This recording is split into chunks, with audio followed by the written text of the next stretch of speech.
కొరకు ప్రార్థన చేస్తే ఒక వ్యక్తిని గూర్చి ప్రభు నాకు జ్ఞాపకం చేశారు. ఎందుకో ఆ వ్యక్తిని గూర్చి జ్ఞాపకం చేసినప్పుడు ఇది ఎవరికి అవసరమో ఎందుకు అవసరమో అనేది ఒకవేళ నాకు తెలియకపోయినా పరిశుద్ధాత్మనికి తెలుసు. గమనించండి, ఒక దైవజనుడు, ఒక ప్రవక్త, ఆయన ప్రార్థన చేసుకుని ఒకరింటికి ఆయన వెళ్ళాడు. ఆ ఇంటికి వెళ్ళి ఆ ఇంట్లో ఉన్న యజమానుని పిలిచి, ఏమండి, నేను ప్రార్థన చేసుకుంటూ ఉంటే మీ ఇల్లును దేవుడు నాకు చూపించాడు, అందుకనే మీ ఇంటికి వచ్చాను. మీ పిల్లల్లో ఒకడిని దేవుడు రాజుగా చేయబోతున్నాడు అన్నాడు. ఆ ఇంటి యజమాని నవ్వాడు. నేనేమిటి, నా ఇల్లు ఏమిటి, నా పేదరికం ఏమిటి, నా కొడుకుల్లో ఒక్కడిని రాజుగా చేయటం ఏంటయ్యా అని నవ్వాడు. అయితే ప్రవక్త అన్నాడు, దేవుడు మాట ఇచ్చి మార్చుకునేవాడు కాదు. నేను ఆరాధిస్తున్న దేవుడు జీవంగల దేవుడు కనుక నీ పిల్లల్ని ఒక్కొక్కరిని తీసుకొచ్చి నాకు చూపెట్టండి. ఎవరినో ఆయన ఎన్నుకున్నది, కోరుకున్నది ఆ వ్యక్తిని దేవుడు నాకు చూపిస్తాడు అని చెప్తే, ఇష్టం ఉండి ఇష్టం లేకుండా, సరే చెప్తున్నావు గనక పెద్దవాడివి అన్నట్టు ఒక్కొక్కరిని పిలిచాడు. వీడు పెద్దోడండి, మహా తెలివిగలవాడు, బలంగా ఉంటాడు, అన్ని విద్యలు ఆరితేరినాడు అని ఒక్కొక్కరిని పరిచయం చేస్తున్నాడు. ఈ ప్రవక్త కళ్ళు మూసుకుని ప్రార్థన చేసి, నా దేవా, నా ప్రభువా, ఇతన్నేనా నీవు కోరుకుంది అని అంటే, చిచి ఇతన్ని కాదు అని జవాబు వస్తుంది. మరి పెద్దోడు తర్వాత చిన్నోడు తర్వాత వాడు ఇంచుమించు అందరూ అయిపోయిన తర్వాత ప్రవక్తకి కొంచెం బాధ కలిగింది. నేను ఇంట్లో ప్రార్థన చేస్తుంటే ఏమో ఒక కొడుకుని రాజుగా అభిషేకిస్తాను అన్నాడు, ఇక్కడికి వచ్చి వాళ్ళందరిని చూస్తే ఇతను కాదు అంటాడు. ఏమిటి తంత, నా మాట పోయింది కదా అని బాధపడిపోతూ, బాబు నీకింతమంది పిల్లలు ఉన్నారా, ఇంకా ఎవరైనా ఉన్నారా అని అడిగాడు. ఉన్నాళ్లే ఓ పనికి మాలినోడు, వాడు దేనికి పనికి రాకపోతే ఆడికి 4 గొర్రెలు కొనిపెట్టి వాడిని అడవికి దొలేను, వాడిని పిలిపించండి అంటాడు ఈయన. వాడితో మనకెందుకులేండి, ఆడొకటి దరిద్రుడు, పనికి మాడు, దద్దమ్మ, తెలివి తక్కువడు, మీరు భోంచేయండి అని అంటే, నేను భోజనం చేయను, నేను వచ్చింది మీ ఇంటికి భోజనం చేస్తేనే కాదు, నీ కొడుకుల్లో ఒక్కడిని దేవుడు ఏర్పరచుకున్నాడు, అతన్ని అభిషేకించి వెళ్దామని నేను వచ్చాను, అతన్ని పిలిపిస్తేనే నీ ఇంట్లో భోంచేస్తా, లేకపోతే భోంచే. ఇక వీలుగాని పరిస్థితుల్లో ఇబ్బందికరంగా కబురు పెట్టి ఆ అడవిలో ఉన్న అబ్బాయిని పిలిపించాడు. అబ్బాయి ఎలా వస్తున్నాడండి, ఈ ప్రవక్త ఎలా చూశాడు, కిటికీలో నుంచి చూసి, ఈ అబ్బాయ రాజుగా ఉండవలసిన వాడు వీడా, వాళ్ళ నాన్నగారు అన్నట్టు అసలు వీడిని నేను ఎందుకు పిలిపించాను అని అనుకుంటున్నాడు ఇతను ప్రవక్త. వెంటనే ఒక స్వరం వినబడుతుంది, ఇదిగో నేను ఎన్నుకున్నవాడు ఇతడే, ఇతన్ని అభిషేకించు. మనుష్యులు పై వేషాలు చూస్తారు, నేను హృదయపు అంతర్భాగాన్ని చూస్తాను. పై వేషాలు చూసేవాడిని కాదు, నేను హృదయాన్ని చూసేవాడిని. అతన్ని అభిషేకించు. వెంటనే దైవజనుడే తత్తరపోయాడు. ఒక్కసారి ఆలోచించండి, కుటుంబంలో కూడా విలువలేని మనిషి, అన్నదమ్ముళ్ళు కూడా అసహ్యంగా చూస్తారు, బంధువుల మధ్యలో కూడా విలువలేని మనిషి, కనీసం ప్రవక్త కూడా అతన్ని చూసి వీడా అని నివ్వెరపోయాడు. ఆ స్థితిలో ఉన్న మనిషిని దేవుడు చూశాడు. ఎందుకంటే తన అంతరంగములో ఉన్నటువంటి ఆధ్యాత్మికమైన చింతన, తలంపు ఏమిటో ఆయనకు తెలుసు. పైకి కొంతమంది భక్తి గల వారి వలె ఉంటారు, కానీ భక్తిలో ఉన్న శక్తిని ఆశ్రయించిన వాళ్ళు అరుదుగా కనిపిస్తారు. భక్తి గల వారి వల్ల నటించడం అనేది హిపోక్రసీ, అదొక వేషధారణ లాంటిది. అలాంటి వాళ్ళు దేవుని దగ్గర నుంచి ఏ ఆశీర్వాదాన్ని పొందలేరు అనే సంగతి సత్యం. కానీ ఇతను చిన్ననాటి ఉంటే ఒక అలవాటు ఇతను గొర్రెలు కొనిపెడితే గొర్రెలు కాచుకునేవాడు. గత నెలలో నేను బెత్లెహేములో ఈ దావీదు గొర్రెలు కాచుకునే ఆ పొలాల్లో తిరుగుతూ ఉన్నా. నేను గత నెల ఆ షెపర్డ్ ఫీల్డ్స్ లో తిరుగుతా ఉన్నా. వాళ్ళు ఎక్కడెక్కడ చలి కాచుకుంటారు, ఎక్కడెక్కడ గుహల్లో చలికాలం ఉంటారు, అవన్నీ చూస్తూ ఆ ప్రాంతాల్లో తిరుగుతా ఉన్నా. సరిగ్గా యెరూషలేముకి 7 లేక 8 కిలోమీటర్ల అంత దూరం ఉంది బెత్లెహేం. అది యూదయా దేశపు బెత్లెహేం. ఈ పొలాల్లో నుంచి ఇలా చూస్తే యెరూషలేము కనబడుతుంది. యెరూషలేములో ఒక కొండ, ఎత్తైన కొండ అది కనిపిస్తుంది. ఆ కనిపిస్తున్న కొండ మీద ఒక చిన్న కుగ్రామం, అబూసలేం అనే ఒక చిన్న కుగ్రామం. అక్కడ ట్రైబల్స్ ఉండేవాళ్ళు. ఆ కొండని చూడటం, ఆ యొక్క చిన్న గ్రామాన్ని, ఆ కొండ మీద ఉండేదాన్ని చూడటం, ఈ చిన్నవాడైన దావీదు గొర్రెలు కాచుకుంటూ ఒక ఆశ పెట్టుకున్నాడు. ఆ ఎక్కలేని కొండని నన్ను ఎక్కించావంటే నేను అక్కడ నీకు ఒక మందిరం కడతాను అని పలుసార్లు ప్రార్థన చేసుకుంటూ ఉండేవాడు. మీరు కావాలంటే తన కీర్తనలు ఈ పదాలు అక్కడక్కడ వాడుతాడు. ఎక్కలేనంత ఎత్తైన పర్వతానికి నన్ను ఎక్కించు. అసలు ఎవడెక్కగలడు ఇంత ఎత్తు పర్వతాన్ని? నేనా ఎక్కలేను, మరి నువ్వు ఎక్కించు, నేను నీ కొరకు ఒక మందిరం అక్కడ కడతాను అనే చిన్ననాటి నుంచే ఆ యొక్క ఆలోచన. అంతేకాక వాళ్ళ పితరులు ఉన్నారండి, పెద్దలు ఉన్నారు. ఆ పెద్దల దగ్గరికి వెళ్ళి కూర్చునేవాడు. ఈ తాగుబోతుల దగ్గరికి వెళ్ళి కూర్చునేవాడు కాదు, ఈ పేకాట వాళ్ళ దగ్గర కూర్చునేవాడు కాదు. ఈ రకరకాల పిచ్చులు ఉంటాయి చూడండి, రాజకీయ పిచ్చులని, సినిమా పిచ్చులని, ఇట్లా దరిద్ర పిచ్చులని ఉంటాయి కదా, ఈ వెరితనం. అట్లాంటి వాళ్ళ దగ్గరికి వెళ్ళి మనోళ్ళు కూర్చుంటారు. ఏదేదో కార్యాలు తెలుసుకుంటారు. ఆ సినిమాలు ఈడెవరు, ఆ హీరోయిన్ ఎవరు, ఈ డైరెక్టర్ ఎవరు, ఆ సంగీతం వాడు ఎవడు, ఈడెవడు, ఏ సినిమాలు ఎవడెవడు ఎప్పుడెప్పుడు ప్రారంభించాడు, ఎప్పుడు ముగించాడు, ఎప్పుడు చచ్చాడు, ఎప్పుడు భార్యను వదిలిపెట్టాడు, ఇంకో దాన్ని ఎప్పుడు చేసుకున్నాడు, ఎన్ని లక్షలు ఇచ్చి విడుదల చేసుకున్నాడు కేసులు. ఈ గొడవలు కొంతమందికి నచ్చుతాయి, అదే వెతుకుతా తిరుగుతారు కొంతమంది. ఇది దావీదు జీవితంలో గమనించినట్లయితే తమ పితరులు దేవునితో నడిచారు.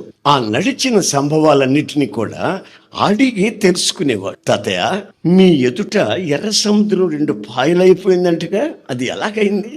ఏదో గాలి వచ్చిందిరా, ఈ సముద్రం అలాగా లేచిందిరా, ఆరిన నేల కనబడిందిరా.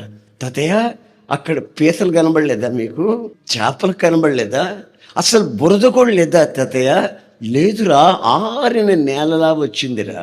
తర్వాత ఏమైంది తాతయ్య? వాళ్ళు తరుముకున్నారు, మేమేమో అద్దరికి వెళ్ళిపోయాం, వాళ్ళ మీదకి సముద్రం వచ్చేసింది, వాళ్ళు కూలిపోయి సముద్రంలో చచ్చారా అని. దేవునికి స్తోత్రం అన్నాడు. అలా మేము ప్రయాసపడి ముందుకొచ్చాం. మంచినీళ్ళు తాగుదాం అనుకున్నాం. మంచినీళ్ళు తాగుదామని ఒక దగ్గరికి వస్తే అవే చేదు, నోట్లో పెట్టేదానికి లేదు.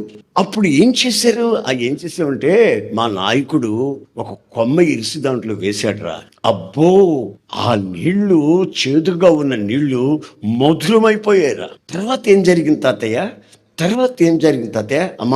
అమ్మమ్మ, నువ్వు కాసేపు చెప్పలేవు, తాతయ్య అలసిపోయినట్టున్నాడు అని అమ్మమ్మని, తాతయ్యని, వాళ్ళ పితరుల్ని అడిగి ఒక్కొక్క విషయం దేవునితో పితరులు ఎలా నడిచారు, వాళ్ళు ఎలా అనుభవించారు, దేవుడు వాళ్ళకి ఎంత సన్నిహితంగా ఉన్నాడు, ఇవన్నీ నేర్చుకుంటూ చెప్పుకుంటూ వింటూ వచ్చాడండి. చివరికి ఒక రోజున అరణ్యంలో, అడవిలో కూర్చొని అతనికి ఫిడైలు వాయించే అలవాటు ఉంది. యెహోవా నా కాపరి, నాకు లేమి కలుగదు.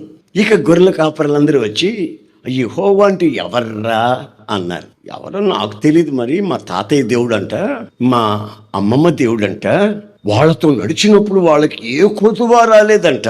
రాత్రులు అగ్నిస్తంభం, పగలు మేఘస్తంభం, పరలోకం నుంచి దేవదూతల ఆహారం దిగొచ్చిందంట. వాళ్ళు తిన్నారు. 40 సంవత్సరాలు వాళ్ళు తిన్న ఆహారం చేత వాళ్ళు నడిచారు.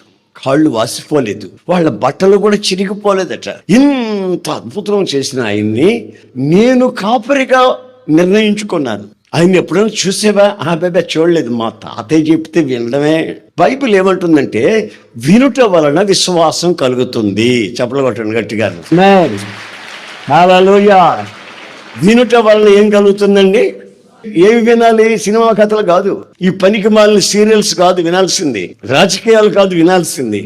దేవుని కార్యక్రమాలు వింటే ఆలోచన, మాట మీ జీవితంలో ఆధ్యాత్మికమైనటువంటి విశ్వాసాన్ని కలుగు చేస్తాయి. ఆ విశ్వాసం మహాపరిశుద్ధమైన విశ్వాసమై మీ వ్యక్తిగత జీవితంలో మీ కాళ్ళు జారిపోనివ్వకుండా పవిత్రత వైపు నడిపిస్తాయి. ఆ మాటలు వినాలి. అవి విన్నందువల్ల ఇతనికి విశ్వాసం కలిగి ఒక నిర్ణయానికి వచ్చేసాడు. ఏమిటంటే మా తాతయ్య దేవుడు, అమ్మమ్మ దేవుడు యెహోవా, ఆయన నాకు కాపరి. వీళ్ళందరూ అంటారు, ఒరే మనమే కాపర్లమే, మనకు ఇంకొకడు కాపరేమిట్రా, మనమంతా కాపర్లం కదా. అదే మీకు తెలియంది, నాకు తెలిసింది. నేను కాపరి గనుక నా గొర్రెల్ని పచ్చిక బయళ్లలో పడుకోబెట్టి మేపుతున్నా. ఆయన నాకు కాపరి అయితే నన్ను కూడా పచ్చిక బయళ్లలో కూర్చోబెట్టి మేపుతాడు కదా. నేను స్ఫటికము వలె నిర్మలమైన నీటి దగ్గర నా గొర్రెలు నడుపుకుంటా. ఎందుకంటే వాటికి జబ్బు చేయకుండా మంచి నీటి దగ్గర నడుపుతా. మరి ఆయన నాకు కాపరి అయితే, నేను గొర్రెని అయితే నిర్మలమైన నీటి దగ్గర నడిపిస్తాడు కదా. అందుకని నా గొర్రెల్ని నేను ఎలా కాపాడుకుంటున్నానో, నేను గొర్రెనైతే ఆ కాపరి నన్ను అలా కాపాడుకుంటాడని మా తాతయ్య అమ్మమ్మ చెప్పినటువంటి, మా పితరులు చెప్పినటువంటి చరిత్రల వల్ల నేను అంతవరకు తెలుసుకొని అది నేను పాటపాడి ఆనందిస్తున్నాను రా బాబు అన్నాడు. అందుకే ఆ కీర్తనలో అదే పదాలు వాడాడు. దేవునికి స్తోత్రం కలుగునుగా, అదే పదం వాడాడు. అప్పుడెప్పుడు నేను ఒక పదం వాడా, సర్వోన్నతుడా నీవే నాకు ఆశ్రయ దుర్గము. ఎందుకు వాడాను ఆ పదాన్ని తెలుసా? నేను ఆ రోజున సింగపూర్లో ఫ్లైట్ ఎక్కి సౌత్ కొరియా వెళ్తున్నా. పాల్ యాంగిచో చర్చి దగ్గరికి వెళ్తున్నా, మీటింగ్లో పాల్పొందామని. పైకి వెళ్ళిపోయిన తర్వాత ఈ దేశం దాడుతున్నాం, ఆ దేశం దాడుతున్నాం, ఇన్ని అడుగులు ఎత్తులో ఉంటున్నాం అని చెప్తున్నారు.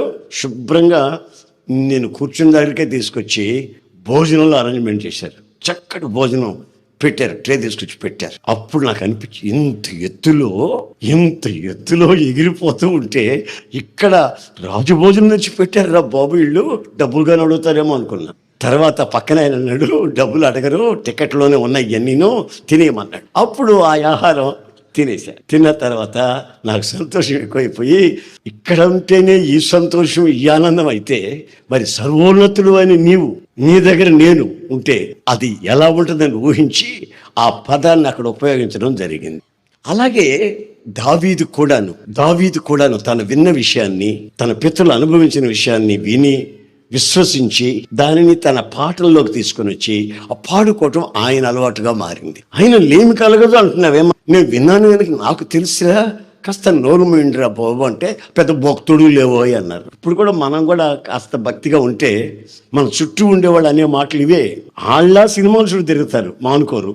మనం మానుకొని బాగుపడతామంటే మనల్ని కూడా పరిహాసం చేస్తారు. ఆ రోజు ఉన్నారు అట్లాంటి వాళ్ళు, ఈ రోజు కూడా ఉన్నారు. తర్వాత అంటాడు, నా ప్రాణమునికి ఆయన సేద తీరుస్తాడు. ఆయన అనే పదం ఉపయోగించాడు చూడండి. ఎవర్రా ఆయన అంటే మా తాతయ్య దేవుడు అంటాడు. ఎవర్రా ఆయన అంటే మా అమ్మమ్మ దేవుడు అంటాడు. కానీ నేను ఆయన చూశానని కానీ, నాతో మాట్లాడాను కానీ, నాకు ఆయనకి సన్నిహితం సంబంధాలు ఉన్నాయని కానీ చెప్పలేడు. కారణం ఏంటంటే విన్నాడు కనుక విశ్వాసం కలిగింది.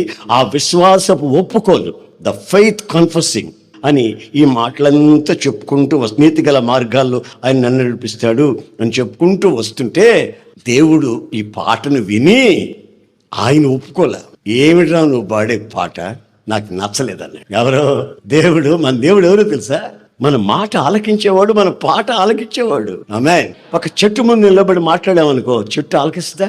ఒక పుట్ట ముందు నిలబడి మాట్లాడామనుకోండి, పుట్ట ఆలకిస్తా. ఏమండి, ఒక రాతి ముందు నిలబడి మాట్లాడామనుకోండి, పాడామనుకోండి, ఆ రాతి బండ మన పాట ఆలకించి అబ్బా బ్రహ్మాండంగా పాడావరా అని అంటదా? కానీ మనం ఆరాధించే దేవుడు మన మాట, మన పాట, మన హృదయపు స్పందన, మన వ్యక్తిగతపు నడక, పడక ప్రతిదీ గమనించి గుర్తించి గమనించగలిగిన దేవుడు. నువ్వు ఆయన ఆయన ఆయన ఆయన అంటున్నావు, నాకేం నచ్చలా. నిన్ను ఎక్కడికి తీసుకెళ్తానో చూసుకోమన్నాడు. ఎక్కడికి తీసుకెళ్తాడు ఈయన, నన్ను కనబడ్డేమిటి అనుకున్నాడు. ఒకసారి ఏం జరిగిందంటే, గొర్రెల్ని కాచుకున్నాడు. సాయంత్రం అయితే ఇంటికి తోలుకొని వద్దామని ప్రారంభించాడు. ఆ సమయంలో ఒక గొర్రె కనిపించలే. అమ్మో, గొర్రె కనిపించలేదు. ఇంటికి వెళ్ళాలంటే నాన్నగారు కీళ్ళని కొట్టేస్తాడు, మా అన్నోళ్ళు చెంపలు వాయించేస్తారు. ఇప్పుడు నా పరిస్థితి ఏంటి, గొర్రె కనబడలేదు, దేనికి పనికి రాకుండా ఈ కొని పెట్టారు, వీటిని కూడా మేపలేదు ఏమిటాను కొడతారాళ్ళు అని భయపడిపోయి పోతే అంటుంది. ఎక్కడ? ఒక గోడాంధకారపు లోయలో అరుస్తుంది. ఓహో, ఇక్కడున్నావా నువ్వు, నీ సంగతి తెలుస్తుందని చెప్పి నెమ్మదిగా ఆ గాఢాంధకారపు లోయలోకి దిగాడండి. ఆ చీకట్లో గొర్రె కనబట్టలేదు, ఇతనికి తిరిగి వచ్చిన దారి కనబట్టలేదు. యెహోవా నా కాపరి, నాకు లేమి కలగదు, శాంతికరమైన చోట నన్ను ఉంచుతాడు అని ఇలా ఆయన రాసిన పాటని మరలా ధ్యానించుకుంటూ పాడుకుంటూ ఆ చీకట్లో కళంధకారం నిలబడిపోయిన వెంటనే అని ఒక ఇకిలింపు, సకిలింపు. అవడా నువ్వా, ఏమరుపులు రవి, అదేం నవ్వు రవి, కోతి నవ్వు, అవడా నువ్వా అని అంటే చీకట్లో ఎవడు కనబడతాడు? ఆడు ముందే కర్రాడు, ఆడు కనబడతాడండి, కనబడు. కానీ మాటలు కనబడుతున్నాయి. ఆడు అంటాడు, నా కాపరి, నా కాపరి, నా కాపరి, దేవుడు నా కాపరి అన్నావే, ఇప్పుడు ఏళ్ళు నీ కాపరి, ఇప్పుడు ఏడు నీ కాపరి, కాపరి నీ కాపరి ఎక్కడ ఇప్పుడు ఉన్నాడా? ఇప్పుడు వాడయ్యా ఆ పాట. ఏ పాట? యెహోవా నా కాపరిని ఇప్పుడు వాడా అంటాడు. రేయ్ సైతంగా, ఒరే కరుడా, పాడతాం లేదు చూడరా అని ఆ చీకట్లో యెహోవా నా కాపరిగా నాకేమీ కొదువగును. వాడు పాడమన్నాడు కదండి సైతంగాడు, పాడాడండి. పాడిన తర్వాత చూస్తే ఆడు ఎటుపోయాడో పత్తా లేదు, వాడు అడ్రస్ ఎటుపడిపోయాడు. అయితే విచిత్రమైన సంగతి ఏంటంటే, ఆ చీకట్లో తెల్ల బట్టలు వేసుకుని ఒక వ్యక్తి కనబడుతున్నాడు ప్రకాశమానంగా. దావీదు ఇలా చూశాడు, చూస్తానే ఉన్నాడు దావీదు. ఆయన కూడా ఈ దావీదుని చూస్తానే ఉన్నాడు. ఈయన ఆయనతో మాట్లాడలే, ఆయన ఈయనతో మాట్లాడలే, ఊరికి చూసుకోవడమే. ఆయన ఏమనుకుంటున్నాడంటే, ఆడు మాట్లాడిన తర్వాత మనం మాట్లాడదామని అనుకుంటున్నాడు. ఆయన దావీదు ఏమనుకుంటున్నాడంటే, ముందు ఆయన మాట్లాడతాను మనం మాట్లాడదామని అనుకుంటున్నాడు. దావీదుతో కూడా అనుకుంటున్నారు. మొత్తం మీద ఇద్దరు ఒకరినొకరు చూసుకోవటమే కానీ మాట్లాడుకోవట్లేదు. కాళ్ళ దగ్గర తన దగ్గర చూస్తున్నాడు. ఇక చివరికి ఆయన ఓపిక తగ్గిపోయి ఆయన ఇతన్ని అడిగాడు, ఏరా నీకు భయం లేదా? చీకట్లోకి గడంధకారంలోకి వచ్చావు, భయం లేదా నీకు? సింహాలు ఉంటాయి, మృగాలు ఉంటాయి, కొండ సెలవులు ఉంటాయి, భయంకరమైన లోయది, నీకేం భయం లేదా అని ఆయన ఈయన్ని అడిగాడు. అప్పుడు ఈయన ఏం సమాధానం చెప్పంటే, నీవు నాకుండగా నీవే నాండగా, నీవు నాకుండగా నీవే నాండగా, నీవే నా ఆత్మదాహము తీర్చిన తంబడించిన పండవు. కలవరపడి కలవరపడి కలవరపడినే కొండల వైపు నా కన్నులెత్తుదునా, నీవు నాకుండగా. ఆమె ప్రారంభంలో ఆయన ఆయన అన్న పదం పోయింది, ఇప్పుడు నీవు అనే పదం ప్రారంభమైంది. కాస్త వ్యాకరణం గ్రామర్ తెలిసిన వాళ్ళకి అయితే అర్థమవుతుంది. ప్రారంభంలో ఆయన అన్నావు, కరెక్టే, వాళ్ళు చెప్పారు కనుక అన్నావు. ఇప్పుడు నువ్వు ఆయన అనకూడదు. ఇక ఏమనాలి? నీవు అంటే ఎక్కడుండాలి? నువ్వు అప్పుడు నా ఎదుట ఉండాలి, నేను నీ ఎదుట ఉండాలి. మన ఇద్దరం చేతులు పట్టుకుని చట్టపాటాలుగా తిరగతా ఉండాలి. నీ ఇంట్రెస్ట్ నా ఇంట్రెస్ట్ కావాలి, నా కోరికలు నీ కోరికలు కావాలి. మనమిద్దరం కలిసి తిరిగి మనమిద్దరిమి దైవత్వం యొక్క ఆనందాన్ని అనుభవిస్తూ ముందుకు సాగాలి. అది దేవుడు మన జీవితంలో కోరుకునేది.